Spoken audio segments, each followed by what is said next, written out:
யாழ் மறையலை தொலைக்காட்சி நேயர்களுக்கு அன்பு வணக்கம். கிறிஸ்மஸ் சிறப்பு நிகழ்வாக இந்த நிகழ்வை நாங்கள் முன்னெடுக்கின்றோம். இந்த வருடம் 2025ஆம் ஆண்டு பெரும் துன்பங்களையும் சோகங்களையும் சந்தித்த எமது மண்ணிலே கிறிஸ்து பிறப்பு விழா முன்னெடுக்கப்பட இருக்கின்றது. இந்த கிறிஸ்து பிறப்பு விழா என்று சொன்னாலே எங்களுடைய மனங்களிலே பல சிந்தனைகள் முன்னிற்பது வழக்கமாக இருக்கின்றது. கிறிஸ்மஸ் தாத்தா, கிறிஸ்மஸ் மரம், பாலன்குடில், வாழ்த்து மடல்கள், இப்படி பல சிந்தனைகள் எங்களுடைய உள்ளத்திலே வருவது வழக்கம்.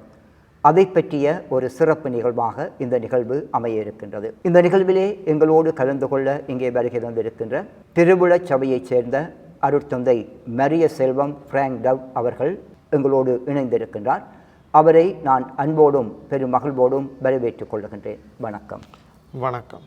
முதலில் அருட்தந்தை அவர்கள் தன்னை பற்றிய ஒரு சிறிய அறிமுகத்தை எங்களுக்கு வழங்குவார். என்னுடைய பெயர் மரிய செல்வன் பிராங்க் டவ்.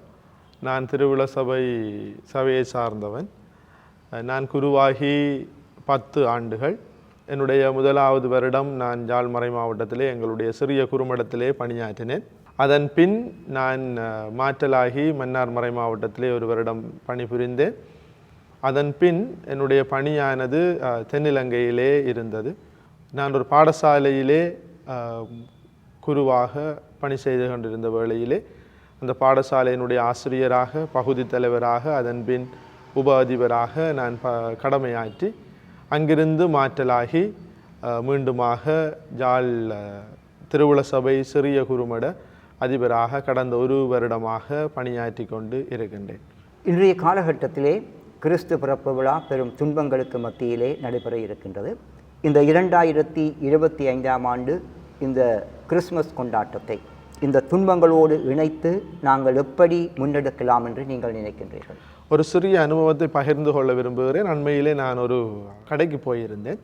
அந்த இடத்திலே நான் அவர்களோடு கதைத்து கொண்டிருக்கிற பொழுது அங்கே இருந்த பிற சமய சகோதரன் ஒருவர் என்னிடம் சொன்னார், ஃபாதர், இந்த வருடம் நாங்கள் நினைத்தது போன்று மகிழ்ச்சியாக எங்களால் இந்த கிறிஸ்து பிறப்பு விழாவை கொண்டாட முடியாமல் இருக்கிறது என்று. உடனடியாக எனக்கும் அடித்து போட்டது. அப்பொழுது நான் யோசித்தேன், இன்று இந்த உலகம் முழுவதும் வெறுமனே கிறிஸ்தவர்கள் மாத்திரமல்ல, மாறாக இந்த உலகம் முழுவதுமே ஒரு குழந்தையினுடைய பிறப்பு நிகழ்வை கொண்டாடுவதற்காக அவர்கள் பார்த்து கொண்டிருக்கிறார்கள். அப்படி என்ன அந்த குழந்தை சாதித்து விட்டது என்பதை பற்றி நாங்கள் இன்றைய நாளிலே நாங்கள் கலந்து ஆலோசிக்கலாம்.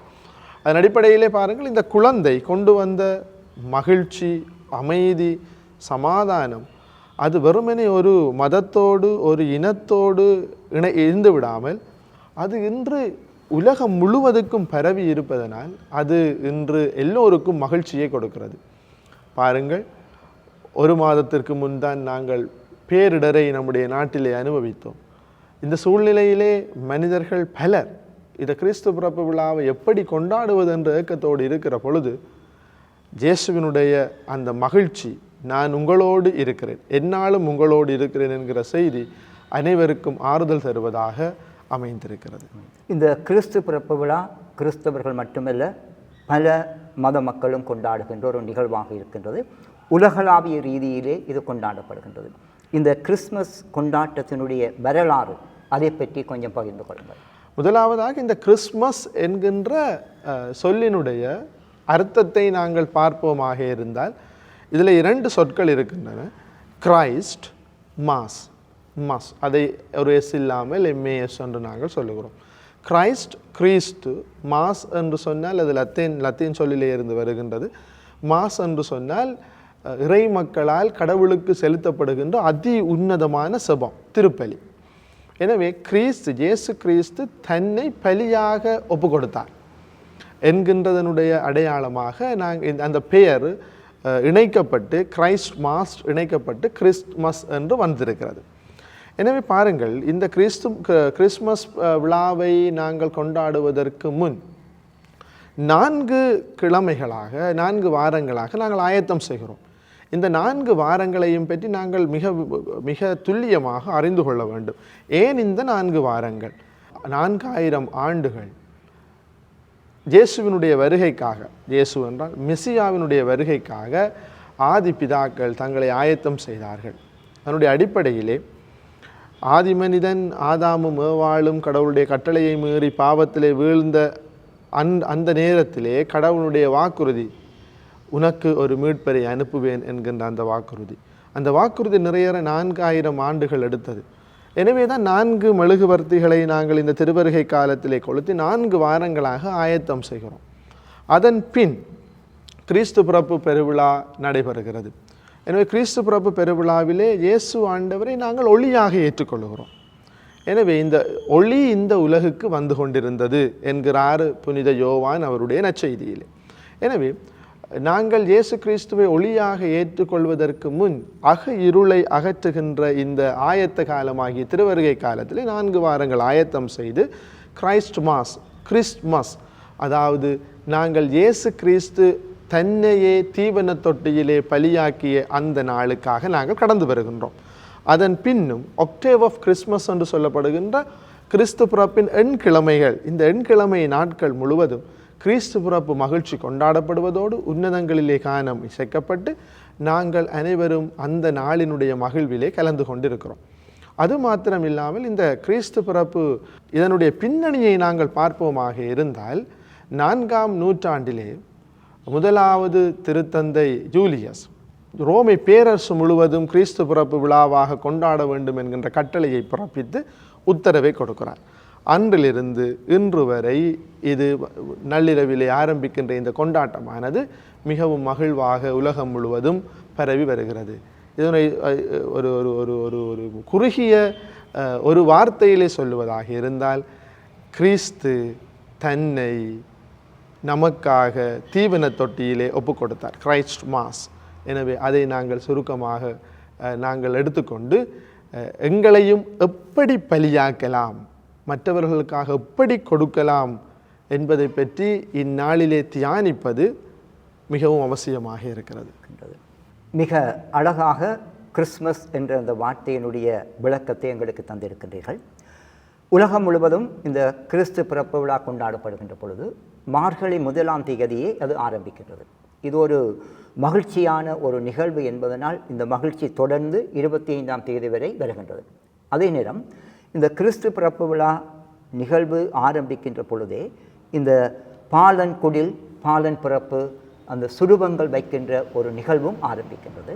எனவே இந்த நிகழ்வு எப்படி ஆரம்பித்தது, இதனுடைய பின்னணி என்ன? இதை பற்றி நாங்கள் கதைப்பதற்கு முன் நான் ஒரு விடயத்தை சொல்ல விரும்புகிறேன். பெரும்பாலாக மேற்கத்திய நாடுகளிலே, ஏன் உலகின் பல பாகங்களிலும் டிசம்பர் மாதம் 1ஆம் தேதியே பெரிய நத்தார் மரங்கள், இன்னுமாக நத்தார் கேக், இவற்றை பிரம்மாண்டமான விதத்திலே செய்து அதனை ஆரம்பிக்கின்ற அந்த நிகழ்வு நடைபெறுகிறது உலகின் பல பாகங்களிலே. இலங்கையிலும் அது இல்லாமல் இல்லை. விசேடமாக தென்னிலங்கையிலே இவ்வாறான நிகழ்வுகள் நடைபெற்று வருகின்றன அண்மை காலங்களிலே. அதன் அடிப்படையிலே பார்ப்போமாக இருந்தால் இதிலே ஒரு ஆன்மீக அர்த்தத்தை நாங்கள் புரிந்து கொள்ள வேண்டும். முதலாவதாக கிறிஸ்தவர்களுக்கு திருவருகை காலம்தான் ஆண்டினுடைய தொடக்கம். அதை நாங்கள் ஒருபோதும் மறந்து விடக்கூடாது. எனவே ஆண்டினுடைய தொடக்கமாகிய இந்த திருவருகை காலம் பெரும்பாலும் ஆரம்பிப்பது கார்த்திகை மாதம், நவம்பர் மாதத்தினுடைய இறுதி 3-4 நாட்களில் தான். அதாவது 28, 29, 30 ஆகிய நாட்களில் ஏதாவது ஒரு நாளில் தான் இது ஆரம்பமாகும், திருவருகை காலத்தினுடைய முதலாவது ஞாயிறு. எனவே அன்றிலிருந்து அந்த மகிழ்வு பயணம் ஆரம்பமாக தொடங்குகிறது. ஆனால் கிறிஸ்மஸ் மாதத்தை மார்கழி மாதம் 1ஆம் தேதியிலே நாங்கள் ஆரம்பிக்கிறோம். இதை எல்லா மொழிகளிலும் சொல்லுகிறார். தமிழ் மொழியிலே கிறிஸ்மஸ் மாதம் என்கிறார்கள், சிங்கள மொழியிலே நத்தால் மாசை என்று சொல்லுகிறார்கள். நாங்கள் ஆங்கிலத்திலே சொல்லப்போனால் கிறிஸ்மஸ் மந்த் என்று இவ்வாறு பலரும் கதைத்து பேசிக்கொண்டு அன்றிலிருந்தே ஆடம்பரமாக இந்த விழாவை ஆரம்பிக்க தொடங்கி விடுவார்கள், கொண்டாட தொடங்கி விடுவார்கள். அது மாத்திரமில்லாமல் கரோல் கீதங்கள் எல்லா வீடுகளிலும் இசைக்க ஆரம்பித்து விடும். நீங்கள் சொன்னது போன்று இந்த பாலன்குடில், பாலன்குடில் சிங்களத்தில் சொல்லுவதாக கவலன, இது வீடுகளிலே அவை வைப்பதற்கு ஆரம்பித்து விடுவார்கள். இதில் இருக்கிற முக்கியமான விஷயம் என்னவென்று சொன்னால், முதலாவது நெட்டிவிட்டி சீன் என்று அழைக்கப்படுகின்ற கிறிஸ்து பிறப்பு காட்சியானது 1223ஆம் ஆண்டிலே புனித பிரான்சிஸ்கு அசீசியார் உண்மையான மனித உருவங்களை பயன்படுத்தி தான் இதை செய்திருந்தார். அன்னை மரியாவாக, சூசையப்பராக, புனித ஜோசேப்பாக, குழந்தை இயேசுவாக அவர் அங்கே உண்மையான மனித உருவங்களை, அங்கே உண்மையான மனிதர்களை, உருவங்களை அல்ல மனிதர்களை அவர் அங்கே காட்சிப்படுத்தினார். அத்தோடு ஏனைய அங்கே இருந்திருக்கக்கூடிய இடையர்கள், ஞானிகள், ஏனைய விலங்குகள் இவற்றையெல்லாம் வைத்து அவர் ஒரு இயற்கை குடிலை அமைத்திருந்தார். அதன் பிற்பட்ட காலங்களிலே சுருவங்களாக, இன்னுமாக கார்ட்போர்ட் மட்டைகளிலே அவற்றை அமைத்ததாக இந்த குடில் அமைக்கின்ற பழக்கம் திரு அவையிலே உருவாகி வந்தது. ஆனால் இன்று மிக முக்கியமாக நம்முடைய இல்லங்களிலே இந்த குடிலை வைக்காது விட்டால் சிறுவர்கள் நம்மளை இருக்க விட மாட்டார்கள். எப்படியாவது அந்த நாட்கள் நெருங்க நெருங்க நெருங்க எங்களுக்கு அது வாங்கித்தாங்க, இது வாங்கித்தாங்க, எங்களுக்கு பாலன் குடில் வேண்டும் என்று நம்மோடு சண்டை போடுவார்கள். வாங்கி கொடுக்கவும் தான் வேண்டும். ஏனென்று சொன்னால் சிறுவர்களுக்கு ஆரம்ப நற்செய்தி இவ்வாறு தான் அறிவிக்கப்படுகிறது.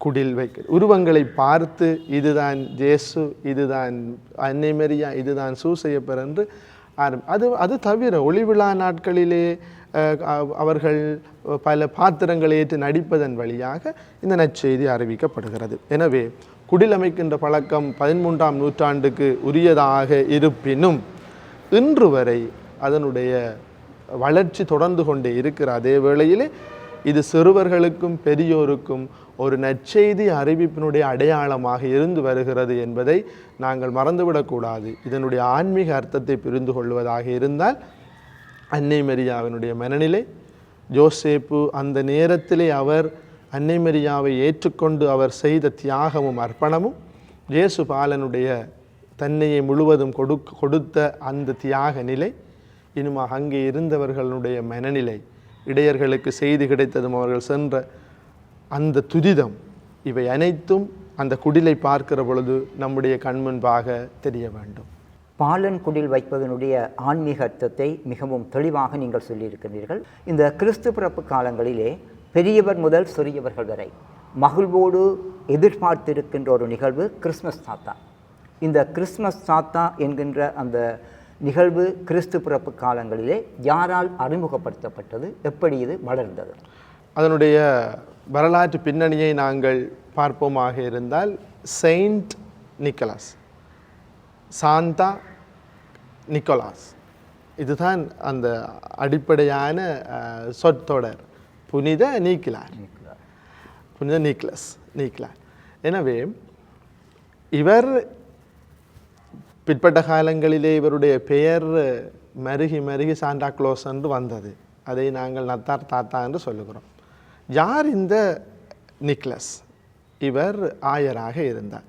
இவர் ஆயராக இருந்த காலத்திலே அவருடைய அந்த பிரதேசங்களிலே இருந்த ஏழைகளுக்கு அவர்கள் அறியாத நேரத்திலே இரவு வேளைகளிலே பரிசு பொருட்களை அந்த ஏழை மக்களுடைய இல்லங்களிலே வைத்துவிட்டு அவர்கள் மகிழ்ச்சி அடைய செய்தார்.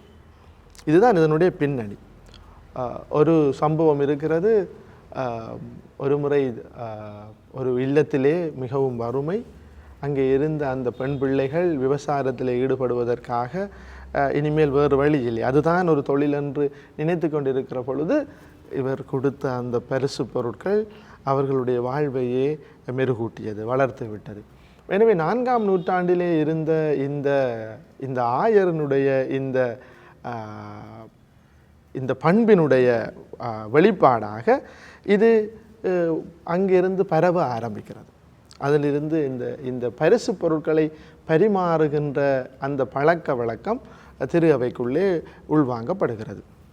ஆனால் 19ஆம் நூற்றாண்டிலே தான் இவருக்கு இந்த ஆயர் ஆடை, தொப்பி இவற்றிற்கெல்லாம் வித்தியாசமான கொஞ்சம் அடையாளங்களை மாற்றி சிகத்த ஆடை, இன்னுமாக தொப்பி, வித்தியாசமான தொப்பி, அதுபோலவே தாடி இவற்றையெல்லாம் வைத்து அதுக்கு பிறகு கொஞ்சமாக அடையாளம் இவருக்கு மாற்றப்பட்டது. அது மாத்திரமில்லாமல் இன்று வர்த்தக உலகிலே இந்த உருவத்தினுடைய மதிப்பு தெரியாமல், பின்னணி தெரியாமல், யார் என்று தெரியாமல், இவர் எதற்காக செயல்பட்டார் என்று தெரியாமல் இன்று பலரும் தங்களுடைய வணிக நோக்கத்துக்காக இவரை பயன்படுத்துகிறார்கள். வேறு வேறு நிறங்களிலும், பச்சை, நீலம் போன்ற நிறங்களிலும் சாண்டா கிளாஸ் வருகின்றார். ஆனால் இந்த கிறிஸ்மஸ் தாத்தா இவர் உண்மையிலேயே கிறிஸ்தவ கலாச்சாரத்துக்கு உரிய ஒரு ஆயர். இவர் அவருடைய கிராமத்து மக்களுக்கு, அவர் இருந்த அந்த மறைமாவட்ட மக்களுக்கு அவர் செய்த அந்த பகிர்தல் பணி, இதுதான் இதிலே நாங்கள் கண்டுகொள்ள வேண்டியது. எனவே கிறிஸ்து பிறப்பு விழாவில் இந்த கிறிஸ்மஸ் தாத்தா நம்முடைய கரோல் கீதங்களோடு வீடு வீடாக வருவார்கள். நம்முடைய ஒளிவிழா நாட்களிலே நாங்கள் அவரை மேடையிலே காண்போம். அவரை கண்டதும் சந்தோஷம். குழந்தைகளுக்கு பயமாக இருந்தாலும் அவர் ஒரு டொஃபியை தருவார் என்கின்ற ஒரு ஆசை இருக்கிறது. சிறியவரிலிருந்து பெரியவர் வரை இதை நாங்கள் அவரை எதிர்பார்த்து தான் இருக்கிறோம். அவ்வாறான ஒரு சூழலிலே இவரிடம் இருந்து கற்றுக்கொள்ள வேண்டியது என்ன? இந்த கிறிஸ்து பிறப்பு விழா என்பதே கிஃப்ட் தான், பரிசு தான், கொடை தான். எனவே நாங்கள் கிறிஸ்மஸ் தாத்தாவை பார்க்கிற பொழுது என்னால் யாருக்கு எதை கொடுக்க முடியும்? பரிசை கொடுக்க முடியுமா? அல்லது வெறுமனே பணத்தை கொடுக்க முடியுமா? அல்லது உணவா, என் நேரமா, தகுதியான எதை மற்றவர்களுக்கு என்னால் கொடுக்க முடியும்? இதுதான் இந்த நத்தார் தாத்தாவை அல்லது கிறிஸ்மஸ் தாத்தாவை பார்க்கிற பொழுது நம்முடைய உள்ளத்திலே வர வேண்டிய ஆன்மீக அனுபவமாக இருக்க வேண்டும். நத்தார் தாத்தாவினுடைய வருகை மகிழ்ச்சியை கொடுக்கின்ற அதே நேரம் நாங்கள் எல்லோரும் இந்த கிறிஸ்மஸ் காலங்களிலே வாழ்த்து மடல்களை பரிமாறிக்கொள்கின்றோம். ஒரு காலத்திலே தபால் மூலம் அதிகமாக அனுப்பப்பட்டது. நத்தார் காலங்களிலே அந்த தபால்காரர் எல்லாம் அதிக அளவான வாழ்த்து மடலை தன்னுடைய அந்த வாகனத்திலே கொண்டு போவதை நாங்கள் பார்த்திருக்கின்றோம். தற்பொழுது சமூக தொடர்பு சாதனங்கள் மிக வளர்ச்சியடைந்த காரணத்தினால் அது இல்லாமல் போய்விட்டது. இருந்தாலும் இந்த வாழ்த்து மடல் என்ற இந்த நிகழ்வு, ஒருவருக்கு அனுப்புகின்ற நிகழ்வு எப்படி ஏற்பட்டது? அதனால் ஏற்படுகின்ற பின்னணி என்ன? 1534 ஆண்டிலே மேரி கிறிஸ்மஸ் என்ற வாழ்த்து முதலாக எழுதப்பட்டது. மேரி கிறிஸ்மஸ் என்ற வாழ்த்து எழுதப்பட்டது. அதன் பின் 1843 சர் ஹென்ரி கோல் என்பவர் முதலிலே இந்த கிறிஸ்மஸ் கார்டினை உருவாக்கி, கிறிஸ்மஸ் அட்டையினை, வாழ்த்து அட்டையினை உருவாக்கி அதை கத்தோலிக்க கருணை செயல்களால் அதை எண்பிக்க வேண்டும் என்று பசித்தோருக்கு உணவளித்தல், நிவாரணம் கொடுத்தல் போன்றவற்றை காட்சிப்படுத்தி அதை அட்டைகளாக அனுப்பினார், உதவி செய்ய வேண்டும் என்ற மனதில். அதற்கு பின் நவீன மாற்றங்களினாலும் இன்னுமாக அச்சு வளர்ச்சியினாலும் இவற்றிலே வேறு வேறு வேறு படங்கள் பொறிக்கப்பட்டு இவை இன்று பல கோணங்களிலும் பரவி வருகிறது. ஆயினும் நீங்கள் ஏற்கனவே கூறியது போன்று அண்மை காலமாக நிகழ்கின்ற இந்த எஸ்எம்எஸ் கலாச்சாரம் அல்லது பிக்சர் மெசேஜ் அனுப்புகின்ற அந்த கலாச்சாரங்கள் வழியாக இது கொஞ்சம் அருகி கொண்டு போகிறது. இந்த நீங்கள் சொன்னது போன்று என்னுடைய அறிவுக்கு எட்டிய காலத்திலேயே கிறிஸ்து பிறப்பு வாழ்த்து அட்டைகள் அனுப்புவது மிகவும் துல்லியமாக இருந்தது என்னுடைய அறிவிலே. ஆனால் இன்று ஓரிரு அட்டைகள் அனுப்புகிறோமா என்றால் அது பெரிய கேள்விக்குறியாகத்தான் இருக்கிறது. ஆனால் நாங்கள் கிறிஸ்து பிறப்பு, இந்த மேரி கிறிஸ்மஸ் அல்லது ஹாப்பி கிறிஸ்மஸ் என்கின்ற கிறிஸ்து பிறப்பு வாழ்த்துக்கள் என்கின்ற இந்த வாழ்த்தை ஒருவர் மற்றவருக்கு இந்த கிறிஸ்மஸ் வாழ்த்து அட்டை மூலம் அனுப்புகிற பொழுது அவர்கள் மகிழ்ச்சி அடைகிறார்கள், அவர்கள் சந்தோஷப்படுகிறார்கள். எனவே இதற்குள்ளே இருக்கக்கூடிய ஆன்மீக அர்த்தம் என்னவென்று சொன்னால், நாங்கள் ஒருவர் மற்றவரை நினைத்து கொள்கிறோம். இன்று பாருங்கள், ஒரு மெசேஜை எடுக்கிறோம், எல்லாரையும் செலக்ட் பண்ணுகிறோம், அனுப்பி விடுகிறோம். ஆனால் வாழ்த்து அட்டையிலே அப்படி அல்ல. ஒவ்வொருவரையும் நாங்கள் நினைத்து அவருடைய பெயரை எழுதி வாழ்த்து எழுதி அனுப்புகிறோம். எனவே இதில் இருக்கின்றது கிறிஸ்து பிறப்பு விழாவை கொண்டாடுகிற பொழுது இந்த நத்தார் அட்டை, வாழ்த்து அட்டை எனக்கு தருகின்ற செய்தி என்னவென்று சொன்னால், ஒருவர் மற்றவர் மீது அவர்களுக்காக நேரமை அக்கறை காட்ட வேண்டும். ஒருவர் மற்றவரை என்னுடைய இதயத்திலே தாங்கிக் கொள்ள வேண்டும். சில வேளைகளிலே மனசுக்கு விருப்பமில்லாதவருக்கும் அட்டைகள் அந்த காலங்களிலே அனுப்பப்பட்டன இல்லை. அதனுடைய அர்த்தம் என்னவென்று சொன்னால், நான் உன்னை ஆண்டினுடைய இறுதியிலே நினைக்கிறேன், கிறிஸ்து பிறப்பு நாட்களில் நினைக்கிறேன், உனக்காக நேரம் ஒதுக்குகிறேன், உன் மீது நான் அக்கறை கொண்டுள்ளேன் என்பதாகும். அதை நாங்கள் ஒரு ஆன்மீக அர்த்தமாக எடுத்துக்கொண்டு இதை அனுப்புவதற்கு முயற்சி செய்யவும் வேண்டும். நத்தார் காலங்களிலே நாங்கள் எங்களுக்குள்ளே இன்னும் ஒரு நடைமுறையை பின்பற்றுகின்றோம். இன்றும் அது தொடர்ந்து கொண்டிருக்கின்றது. ஒருவர் ஒருவருக்கு அல்லது ஒரு நிகழ்விலே நத்தார் பரிசு பொருட்களை கொடுக்கின்ற ஒரு நிகழ்வு. இது எப்படி திருச்சபைக்குள்ளே இந்த நத்தார் காலங்களிலே உள்வாங்கப்பட்டது, எப்போது ஆரம்பிக்கப்பட்டது? பாருங்கள், ஆரம்பத்திலே இந்த நத்தாரி ஒரு கொடைதான், நத்தாரி ஒரு பரிசு தான். ஏனென்று சொன்னால், கடவுளினுடைய அன்பு கொடை இயேசு ஆண்டவர். கடவுள் நமக்கு தந்த மிகப்பெரிய சொத்து, மிகப்பெரிய பரிசு, மிகப்பெரிய கொடை இயேசு ஆண்டவர். அவருடைய இயல்பிலே இருந்து மனித நிலைக்கு மாற்றி இந்த உலகத்திலே அவரை நாம் அனைவரும் அனுபவிக்கின்ற ஒருவராக மாற்றினார். இன்று வரை நாங்கள் திருவருட்சாதனத்திலே இயேசு ஆண்டவரை அனுபவித்து கொண்டு தான் இருக்கிறோம். எனவே அதுதான் மிகப்பெரிய கொடை. எனவே முதலாவதாக பரிசு பொருட்களை நாங்கள் வழங்குகின்ற பொழுது முதலாவதாக நாங்கள் நினைக்க வேண்டியது, பாருங்கள், இதற்கு முன் வினாவிலே நான் பதில் சொல்லுகிற பொழுது, வாழ்த்து அட்டை மரபு இன்று மருகிக்கென்று போகிறது. அது இல்லாமலே போய்கொண்டு இருக்கிறது, ஒரு சிலரை தவிர வேறு யாரும் அனுப்புவது. ஆனால் பரிசு கொடுக்கின்ற மரபு வளர்ந்து கொண்டு போகிறது. எனவே அதை நாங்கள் பாராட்டவும் வேண்டும். எல்லோருக்கும், அது கம்பெனியில் வேலை செய்யலாம், ஒரு ஆஃபீஸில் வேலை செய்யலாம், அல்லது நிறுவனங்களில் வேலை செய்யலாம், எங்கு வேலை செய்தாலும் இந்த முறையானது வளர்ந்து கொண்டு தான் போகிறது. எனவே அதை நாங்கள் பாராட்ட வேண்டும். ஆனால் இன்னும் ஒரு முக்கியமான விடயத்தை நினைத்து கொள்ள வேண்டும். கடவுளினுடைய முதல் பரிசு எங்களுக்கு அவர் இயற்கை எல்லாம் தந்தார். ஆனால் மிகப்பெரிய பரிசு எதுவென்று சொன்னால் அது இயேசு ஆண்டவர். இரண்டாவதாக, கிறிஸ்து பிறப்பு செய்தியை கேள்விப்பட்ட ஞானிகள் அங்கே வருகின்ற பொழுது பொன், தூபம், வெள்ளைப்போளம் சுமந்து கொண்டு வந்தார்கள். இயேசுவினுடைய அரசாட்சி, மாட்சிமை, அவருடைய அடக்கம், இவை எல்லாவற்றையும் கருத்தில் கொண்டு அவர் ஒரு அரசன் என்றும், அவர் நமக்காக இறக்கப் போகிறார் என்றும், பலியிடப்பட போகிறார் என்றும் அவர்கள் அதை அறிவித்தார்கள். பரிசு பொருட்கள் வழியாக கொண்டு வந்தார்கள். இன்றைக்கு நானும் அதை கொடுக்கிறேன்.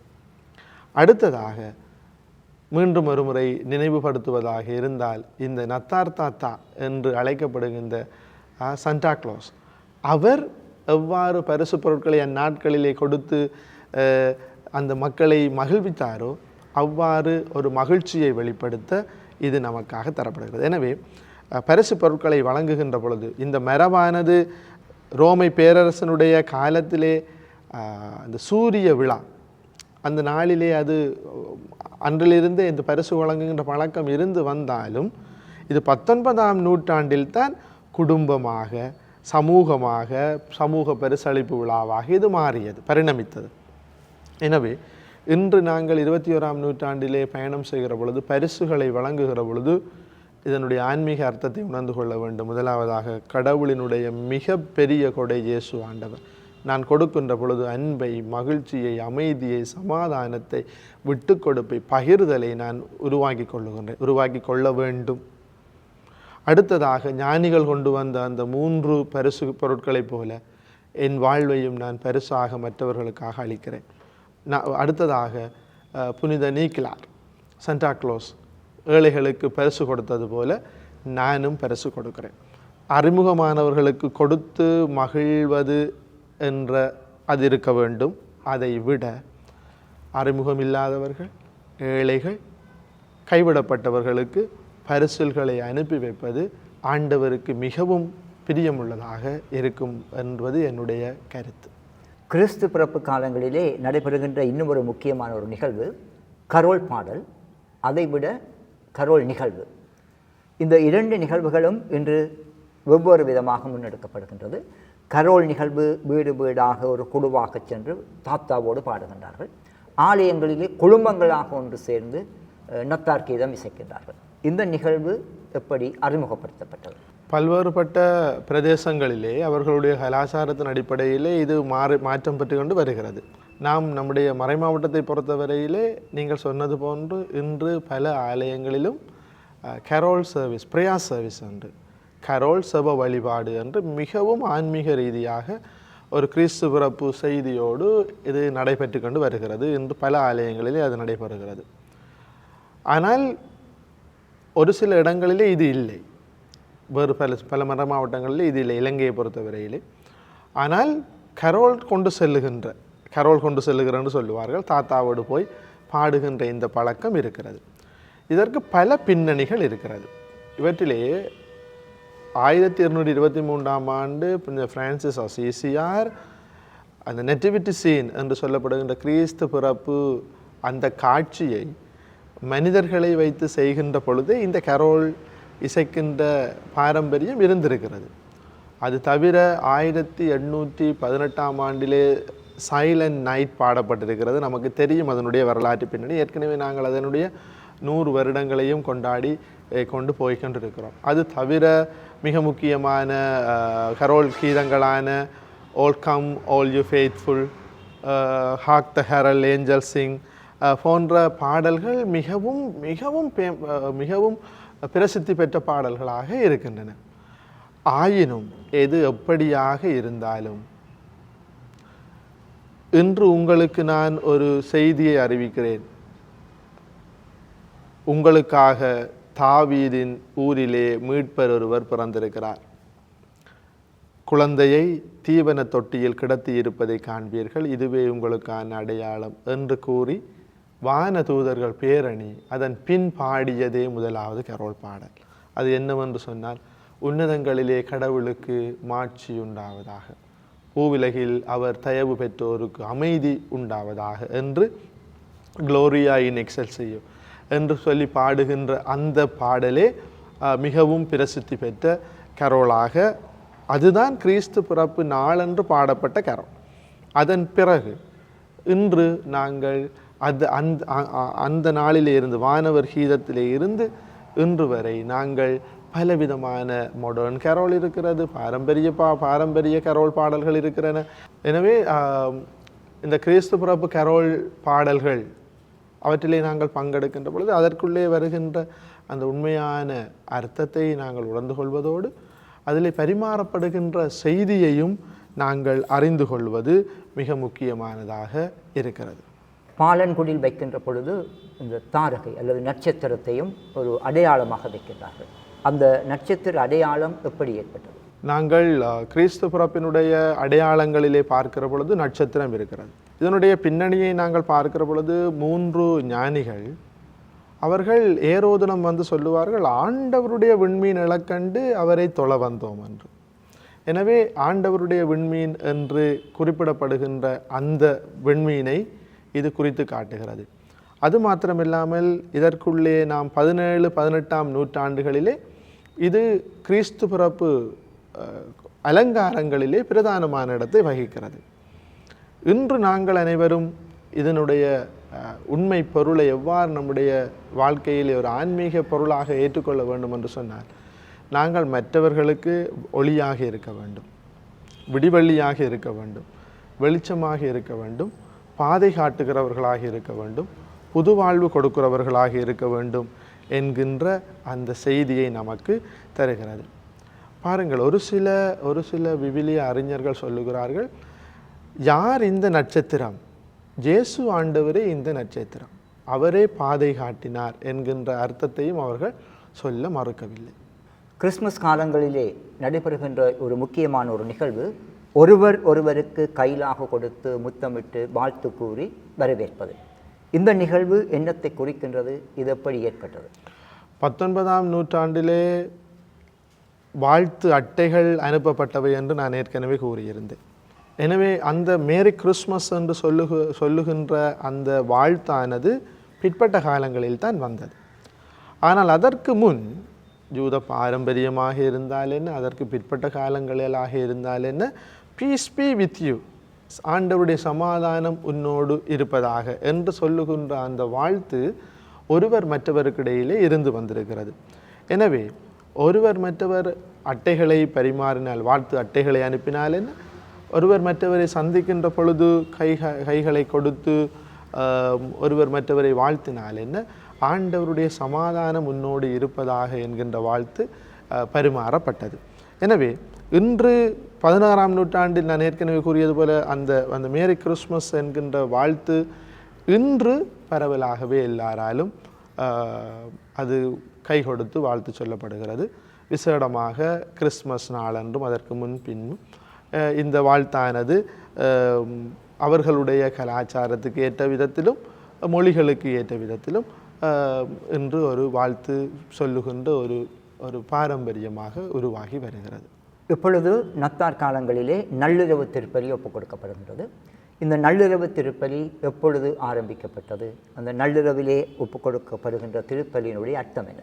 நம்முடைய திருவழிபாட்டில் கூட நள்ளிரவு திருப்பலி என்பது பிரதானமானதாக இருக்கிறது. கிறிஸ்து பிறப்பு நள்ளிரவு திருப்பலி பிரதானமாக இருக்கிறது.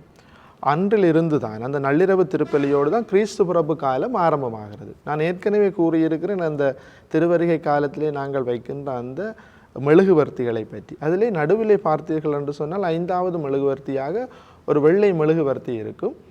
கிறிஸ்து பிறப்பு காலம் ஆரம்பிக்கின்ற அந்த கிறிஸ்து பிறப்பு நள்ளிரவு திருப்பலியோடு இயேசு கிறிஸ்துவை நாங்கள் அனைவரும் ஒளியாக ஏற்றுக்கொள்கிறோம். அதுதான் பிரதானமான மறைபொருளாகிய இன்கார்னேஷன், மனித அவதார மறைபொருளினுடைய பிரதானமான விடயமே இயேசு கிறிஸ்துவை நாங்கள் ஒளியாக ஏற்றுக்கொள்கிறோம். எனவே இந்த நள்ளிரவு திருப்பலியோடு கிறிஸ்து பிறப்பு காலம் ஆரம்பமாகிறது. எனவே நள்ளிரவு திருப்பலி என்பது திரு அவையிலே மிகவும் முக்கியமான பாரம்பரியத்திலே ஒன்று. எனவே இதை நாங்கள் 4வது நூற்றாண்டிலே இருந்து இது கொண்டாடப்பட்டு வருகிறது. புனித நகருக்கு யாத்திரை செய்த ஹோலி லேண்ட் என்று சொல்லப்படுகின்ற அந்த இடத்திற்கு யாத்திரை செய்தவர்கள் 381வது ஆண்டிலே, கிறிஸ்துவுக்கு பின் 381வது ஆண்டிலே கிறிஸ்மஸ் ஈவ் நள்ளிரவு திருப்பலியை கொண்டாடி இருக்கிறார்கள். அதற்கு பின் 430வது ஆண்டிலே பாப்பானவர் சிக்ஸ்டுஸ் 3வது சிக்ஸ்டுஸ் என்பவர் சென்ட் மேரி மேஜர் அந்த ஆலயத்தில் பெருங்கோவிலிலே இந்த நள்ளிரவு திருப்பலியை ஒழுங்கு செய்து அதை உத்தியோகபூர்வமாக அவர்கள் செய்திருக்கிறார்கள். பாருங்கள், இந்த நள்ளிரவு திருப்பலியை பற்றி பேசுகிற பொழுது நம்முடைய மறைமாவட்டத்திற்கே உரித்தான ஒரு விடயத்தை நாங்கள் கதைத்து கொள்ள வேண்டும். அது என்னவென்று சொன்னால், நமக்கு தெரியும், புனித ஜோசவாஸ் அடிகளார் குருவானவராக நம்முடைய பிரதேசத்திலே நடமாடி வருகிற பொழுது அவர் இருந்த அந்த காலத்திலே 3 கிறிஸ்து பிறப்பு நள்ளிரவு திருப்பலிகளை ஒழுங்கு செய்திருந்தார்.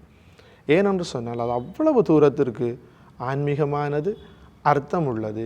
இயேசு கிறிஸ்துவை ஒளியாக ஏற்றுக்கொள்வதற்கு நாங்கள் அனைவரும் ஆடம்பரமாக உன்னதங்களிலே பாடுகின்ற அந்த அற்புதமான நேரம் அது. எனவே இது திரு அவையில் இருக்கிற பொக்கிஷங்களிலே ஒன்று. கிறிஸ்து பிறப்பு காலங்களிலே இன்னும் ஒரு முக்கியமான ஒரு அடையாள பொருளாக கிறிஸ்மஸ் மரம் வைக்கப்படுகின்றது. இந்த கிறிஸ்மஸ் மரம் வைக்கப்படுவதனுடைய நோக்கம் என்ன? அது எப்படி திரு அவைக்குள்ளே அல்ல கிறிஸ்மஸ் காலங்களிலே அறிமுகப்படுத்தப்பட்டது? முதலாவது கேள்வியை நீங்கள் கேட்கிற பொழுது நான் ஒரு விடயத்தை கூறியிருந்தேன், கிரைஸ்ட் மாஸ் என்று. பாருங்கள், கிரைஸ்ட் மாஸ் ட்ரீ. எனவே இதனுடைய அர்த்தத்தை நான் இறுதியாக கூறுகிறேன். நாங்கள் தொடக்க நூல் 1வது புத்தகத்திற்கு போவோம். தொடக்க நூல் 1வது புத்தகத்திலே முதலாவது அதிகாரத்துக்கு போகிற பொழுது ஆண்டவராகிய கடவுள் ஏதேன் தோட்டத்திலே 2 மரங்களை வைத்திருந்தார். வாழ்வளிக்கும் மரமும் நன்மை தீன்மை அறிகின்ற மரமும். எனவே இன்று விவிலிய அறிஞர்கள் வாழ்வினுடைய மரத்திற்கு இதை ஒப்பிடுகிறார்கள், கிறிஸ்மஸ் மரத்தை. பாருங்கள், எவ்வாறு அந்த மரத்தினுடைய கனியை சாப்பிட்டு, நன்மை தீன்மை அறிகின்ற மரத்தினுடைய கனியை சாப்பிட்டு பாவத்தை கொண்டு வந்தார்கள். அந்த மரத்தினாலே ஏற்பட்ட விளைவை, அந்த பாவத்தை தீர்ப்பதற்காக கிறிஸ்து ஆண்டவர் ஒரு மரத்திலே பலியாகப்பட வேண்டி வந்தது. Christ mass tree, Christmas tree. கிறிஸ்து பலியாக தன்னையை ஒப்புக்கொடுத்த மரம். எனவே அவ்வளவு தூரத்திற்கு இது பொருள் சரிந்தது. இயேசு தன்னை பலியாக ஒப்புக்கொடுத்த மரம், அது சிலுவை மரம். அதுதான் அதனுடைய அடையாளமாக இருக்கிறது.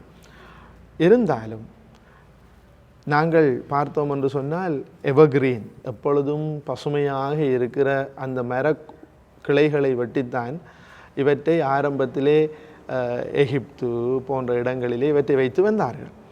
ஆனால் பிற்பட்ட காலங்களிலே இதற்கு கிறிஸ்தவ வடிவம் கொடுக்கப்பட்டு இதில் இருக்கிற பொருட்கள், அதாவது கிறிஸ்மஸ் மரத்திலே தொங்க விடப்படுகின்ற பொருட்கள், அங்கே அதற்கு கீழே வைக்கப்படுகின்ற பரிசு பொருட்கள், நாம் இவற்றையெல்லாம் பார்த்து விட்டோம். இவற்றினுடைய அர்த்தங்களை கிறிஸ்தவர்கள் உணர்ந்து கொண்டு எப்பொழுதும் அவர்கள் பசுமையாக இருக்க வேண்டும் என்றும், விசுவாசம் செத்த விசுவாசம் இல்லை, நம்பிக்கை உயிரோட்டம் உள்ள நம்பிக்கை என்றும், நம்முடைய எதிர்நோக்கு தூய எதிர்நோக்கு என்றும் இந்த மரத்தை பார்க்கிற பொழுது நாங்கள் உணர்ந்து கொள்ள வேண்டும். எனவே கிறிஸ்து தன்னை பலியாக ஒப்பு கொடுத்த அந்த மரத்தினுடைய தன்மையும் பொருளும் வாய்ந்தது கிறிஸ்மஸ் மரம். இந்த கிறிஸ்துவனுடைய நற்செய்தியிலே ஒத்தமை நற்செய்தி இருக்கின்றது. 3 பேரும் கிட்டத்தட்ட எல்லாவற்றையும் ஒரே மாதிரி சொல்லுகின்றார்கள். கிறிஸ்துவனுடைய பிறப்பு, மங்கள வார்த்தை, ஞானிகள் வந்தது, இடையர்களுடைய வருகை, எல்லாவற்றையும் சொல்லுகின்றார்கள். இந்த தகவல்களை அந்த நற்செய்தியாளர்கள் எழுத்து மூலமாக கொண்டு வருவதற்கு எங்கே இருந்து பெற்றிருப்பார்கள்? முதலிலே இந்த உலக வரலாற்றிலே, மீட்பு வரலாற்றிலே நிகழ்வேறிய மிக முக்கியமான நிகழ்வு என்று சொன்னால் இயேசுவினுடைய பாடுகள், மரணம். எல்லாரும் மரித்து போனார்கள், ஆனால் இயேசுவினுடைய உயிர்ப்பு பிரதானமாக அமைந்திருந்தது. எனவே இயேசுவினுடைய உயிர்ப்பை பார்த்தவர்கள் எல்லாரும் நினைத்திருந்தார்கள், நமக்கு தெரியும், எம்மாவுஸ் சீடர்களுடைய பயணத்திலே அவர்கள் சலித்து போய் வெறுத்து போய் போகிறார்கள். ஆனால் அவர்கள் இடையேக்குள்ளே வினவிக்கொண்டும் பதில் சொல்லிக்கொண்டும் போகின்ற அந்த விடயம் என்னவென்று சொன்னால் இயேசுனுடைய உயிர்ப்பு தான். இன்று எங்களோடு இருந்தவர்கள் சிலர் அவர் உயிர்த்து விட்டார் என்ற செய்தியை சொல்லுகிறார்கள். எனவே அவருடைய உயிர்ப்புக்கு பிறகு இவர் யார், எங்கிருந்து வந்தவர், இவருடைய பணி என்ன, புதுமை என்ன, இவர் எப்படிப்பட்டவர் என்பதை பார்த்து பார்த்து பார்த்து பார்த்து போகின்ற பொழுதுதான் இயேசுவினுடைய பிறப்புக்கு அவர்கள் சென்றார்கள். எனவே இயேசுவினுடைய பிறப்பை பற்றிய செய்தியை எங்கிருந்து எடுக்க வேண்டும்? முதலாவதான சோர்ஸ், அதாவது முதல் ஆதாரம் அன்னை மரியா. அன்னை மரியாவினுடைய அவருடைய முதலாவது அனுபவமே முதலாவது ஆதாரமாக இருந்தது. எனவே அன்னை மரியாவிடமிருந்து செய்திகளை அவர்கள் சேகரிக்க ஆரம்பித்து விட்டார்கள். இதற்குள்ளே மிக முக்கியம் அந்த இன்ஃபென்டிவ் நரேட்டிவ் என்று சொல்லப்படுகின்ற இந்த இயேசுவினுடைய பாலத்துவ பருவம் தொடர்பாக கூடுதலான கவனம் செலுத்துகிறார் லூக்கா நற்செய்தியாளர். நீங்கள் பார்த்தீர்களாக இருந்தால் லூக்கா நற்செய்தியாளர் தன்னுடைய எல்லா செய்திகளையும் சொல்வதற்கு முன் ஹிஸ்டாரிக்கல் பேக்ரவுண்ட் ஒன்று கொண்டு வருவார். பேரரசு அல்ல அகுஸ்து சீசர் என்று அவர் வரலாற்றிலே இருந்த அரசர்களை கொண்டு வந்து அவர்களுடைய காலத்திலே நிகழ்ந்தது என்ன, அந்த காலத்திலே வாழ்ந்த யோசேப்பு எப்படிப்பட்டவர், மரியா என்பவர்களை அறிமுகப்படுத்தி குழந்தை பாலத்துவ பருவத்தை அங்கே அழகாக சித்தரிக்கிறார். மத்தேயுவும் அதற்கு விதிவிலக்கானவர் அல்ல. மத்தேயு நற்செய்தியாளர் என்ன செய்கிறார் என்று சொன்னால், அவருடைய முதலாவது அதிகாரத்தை ஆரம்பிக்கின்ற பொழுதே ஆபிரகாமின் மகனும் தாவீதின் மகனுமாகிய இயேசு கிறிஸ்துவனுடைய பிறப்பையொட்டிய நிகழ்ச்சிகள் அட்டவணை என்று சொல்லி யூதர்கள் எதிர்பார்த்திருந்த ஒரு மெஸ்ஸியா இவரே. நான் ஏற்கனவே கூறியிருந்தேன், 4000 ஆண்டுகளுக்கு முன் உலக தொடக்கத்திலேயே குறிப்பிடப்பட்டிருந்த அந்த மெஸ்ஸியா இவரே என்பதை குறித்து காட்டுவதாக அமைகிறது. எனவே நாங்கள் இந்நாட்களிலே அறிந்து கொள்ள வேண்டியது என்னவென்று சொன்னால், 2 பிரதானமான மறைபொருளை நாங்கள் திருவழிபாட்டிலே கொண்டாடுகிறோம்.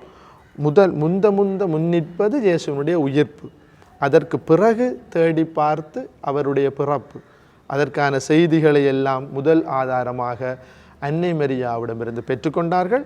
அந்த தாய் ஆரம்பத்திலே இருந்து சிந்தனையிலே ஏற்றுக்கொண்டார், இதயத்திலே வைத்து தியானித்தார், கருவிலே இயேசுவுக்கு இடம் கொடுத்தார், வாழ்வு கொடுத்தார். நாமும் வாழ்வு கொடுக்க இந்த நாள் அழைத்து நிற்கிறது. நாங்கள் இந்த வருடத்தை நிறைவு செய்து, ஜூபிலி ஆண்டை நிறைவு செய்து ஒரு புதிய வருடத்திற்குள்ளே நுழைய இருக்கின்றோம். யாழ் மறைமாவட்டம் சமூக தொடர்பாடல் ஆண்டு என்கின்ற ஒரு கருப்பொருளை எங்களுக்கு தந்திருக்கின்றது. இந்த சமூக தொடர்பாடல் ஆண்டிலே நாங்கள் என்ன செய்ய வேண்டும், எப்படி நாங்கள் இந்த கிறிஸ்து பிறப்பிற்கு அர்த்தம் கொடுத்து அடுத்த ஆண்டிலே நாங்கள் பயணிக்கலாம், பணி செய்யலாம் என்பதை பற்றி ஒரு தெளிவான விளக்கத்தை தாருங்கள். கிறிஸ்து பிறப்பு நிகழ்வே ஒரு தொடர்பாடல் தான். மனித அவதார நிகழ்ச்சி, காட் பிகேம் மேன், கடவுள் மனிதரானார் என்பதே ஒரு சமூக தொடர்பாடல் தான். எப்படி என்று சொன்னால், கடவுள் மனிதனை இந்த உலகத்திலே படைத்து அவன் தன்னுடைய சித்தத்தின்படி வாழ்வான் என்பது கடவுளுடைய எதிர்பார்ப்பாக இருந்தது. எல்லாவற்றையும் நீங்கள் ஆளெல்லாம் பெருகி பெருகி பூமியை நிரப்புங்கள் என்று சொல்லிவிட்டு போனார். இடைக்குள்ளே நிகழ்ந்தது என்ன? பாவம், கீழ்ப்படியாமை, பாவம், ஏதேன் தோட்டத்திலேருந்து துரத்தப்பட்டமை. கடவுளுக்கும் மனிதனுக்கும் இடையில் பெரிய கேப், இடைவெளி வந்துவிட்டது. இந்த இடைவெளியை நிரப்புவதற்கு எபிரேயருக்கு எழுதப்பட்ட கடிதத்திலே முற்காலத்தில் பல முறைகளில் முன்னோர்களோடு பேசிய கடவுள் இந்நாட்களில் தன்னுடைய மகன் வழியாக நம்மோடு பேசியிருக்கிறார். உதாரணமாக பாருங்கள், நீங்களும் நானும் இன்று தொடர்பு கொள்வதற்கு என்னுடைய பெற்றோர் மன்னாரிலே இருக்கிறார்கள். இப்பொழுதும் நான் என்ன செய்யலாம்? என்னுடைய பெற்றோரோடு பேசிக்கொள்ளலாம். எப்படி? என்னிடம் இருக்கக்கூடிய தொலைத்தொடர்பு சாதனத்தை எடுத்து அம்மா எப்படி இருக்கிறீர்கள் என்று என்னால் கேட்க முடியும், இல்லையா? எனவே முற்காலத்தில் பல முறைகளில் முன்னோர்கள் வழியாக, இறைவாக்கினர்கள் வழியாக பேசிய கடவுள் இந்நாட்களில் தன்னுடைய மகன் வழியாக பேசுகிறார். சமூக தொலைத்தொடர்பு ஆண்டினை நாங்கள் 2026ஆம் ஆண்டு ஆரம்பிக்கிறோம். பாருங்கள், பல எதிர்பார்ப்போடு இருந்த இந்த 2025ஆம் ஆண்டு ஜூபிலி கிறிஸ்து பிறப்பு விழா நம் எல்லோருக்கும் தவிடுபடியானதாக போய்விட்டது போன்று நாம் எல்லோருமே யோசித்தோம். ஆனால் நம்முடைய நம்பிக்கையானது உயிரோட்டம் உள்ள நம்பிக்கை. எதிர்நோக்கு ஒருபோதும் ஏமாற்றம் தராது. அது மாத்திரமில்லாமல் நம்முடைய எதிர்நோக்கு தூய எதிர்நோக்கு. எனவே தான் நாங்கள் இன்றும் வாழ்ந்து கொண்டிருக்கிறோம். எனவே இந்த புதிய ஆண்டை ஆரம்பித்த 2026ஆம் ஆண்டிலே சமூக தொலைத்தொடர்பு ஆண்டுக்குள்ளே யாழ் மறை மாவட்டம் நாம் அனைவரும் செல்லுகின்ற பொழுது இந்த ஹியூமன் ஹிஸ்ட்ரி, மனித வரலாற்றிலே நிகழ்ந்திருக்கக்கூடிய த பிகஸ்ட் கம்யூனிகேஷன், மிகப்பெரிய தொடர்பாடல் எதுவென்று சொன்னால் அது மனிதாவதார மறைபொருள் தான். ஏனென்று சொன்னால், கடவுள் மனிதனோடு கதைக்க முடியாமல் இருந்தார். கூப்பிட்டு பார்த்தார். இறைவாக்கினர்களை அனுப்பினார், அரசர்களை அனுப்பினார், நீதி தலைவர்களை அனுப்பினார், முடியவில்லை. இறுதியாக தன்னுடைய மகனை அனுப்பி அன்பு என்ற வார்த்தையை வைத்து பேசினார். பரிசேய தலைமைத்துவம் இருந்தது. அடக்குகின்ற, சட்டத்தை பயன்படுத்துகின்ற அதிகாரம் நிறைந்த சமூகமாக இருந்தது. ஆனால் இந்த மனிதன் வந்தால் அன்பு என்ற வார்த்தையை பயன்படுத்தினார். அனைத்தையும் தவிடுபொடியாக்கினார். அனைவரோடும் பேசினார். குலம், நிறம், மதம் என்ற எல்லாவற்றையும் கடந்து இந்த இயேசு பேசினார்.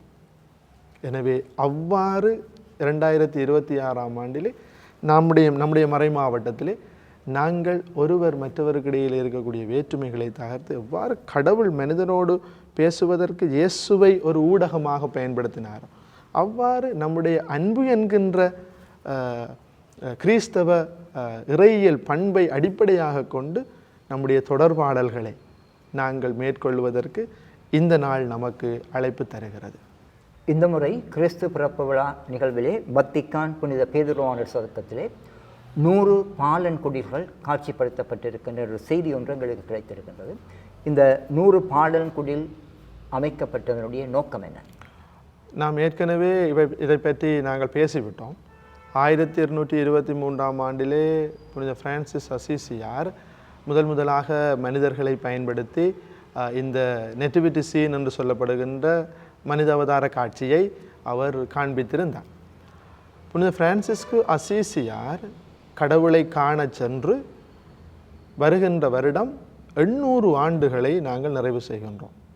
எனவேதான் இந்த மகிழ்வை மெருகூட்டுவதற்காக வத்திக்கான் நகரிலே பேதுரு சதுக்கத்திலே 100 பாலன் குடில்கள் காட்சிப்படுத்தப்பட்டிருக்கின்றது. அது மாத்திரமல்ல, இது நமக்கு கிறிஸ்தவர்களாகிய நமக்கு மிகவும் ஒரு முக்கியமான ஆண்டு, ஜூபிலி ஆண்டு கிறிஸ்து பிறப்பு விழா.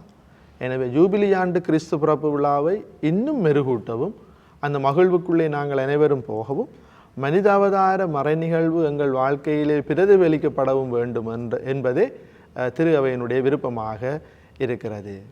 2025ஆம் ஆண்டு யூபிலி ஆண்டினுடைய கிறிஸ்து பிறப்பு விழாவை கொண்டாட இருக்கின்ற நாம் இந்த கிறிஸ்து பிறப்பு விழாவோடு தொடர்புடைய பல சம்பவங்களையும் பல பொருட்களையும் பற்றி தெளிவான விளக்கத்தை அருட்தந்தை பிராங்க் டவ் அவர்கள் எங்களுக்கு வழங்கியிருக்கின்றார். அவருக்கு எமது மனமார்ந்த நன்றிகளையும் வாழ்த்துக்களையும் தெரிவித்திருக்கின்றோம். அதே நேரம் அனைவருக்கும் எமது கிறிஸ்து பிறப்பு விழாவினுடைய வாழ்த்துக்களை மகிழ்ச்சியோடு தெரிவித்திருக்கின்றோம். நன்றி, வணக்கம்.